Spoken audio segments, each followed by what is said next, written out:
ঐকমত্য কমিশন দীর্ঘ 10 মাসের কথিত আলোচনার মাধ্যমে যে প্রতিবেদন প্রকাশ করেছে তাতে অনৈক্যের সুর ফুটে উঠেছে বলে মন্তব্য করেছেন বিএনপির কেন্দ্রীয় সাংগঠনিক সম্পাদক শামা ওবায়দ ইসলাম।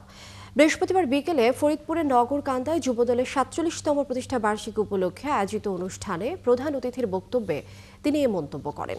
শামা ওবায়দ বলেন, বাংলাদেশের ছাত্র সমাজ, যুব সমাজ, নারী সমাজ এবং আপামর জনতা একটি সুষ্ঠু ভোটের অপেক্ষায় আছে।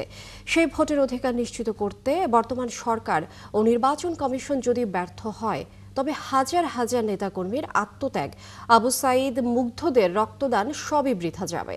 তিনি আরও বলেন, দেশের গণতন্ত্র পুনরুদ্ধার ও জনগণের ভোটাধিকার প্রতিষ্ঠায় বিএনপি ও অঙ্গ সহযোগী সংগঠনের নেতাকর্মীদের ঐক্যবদ্ধ হতে হবে।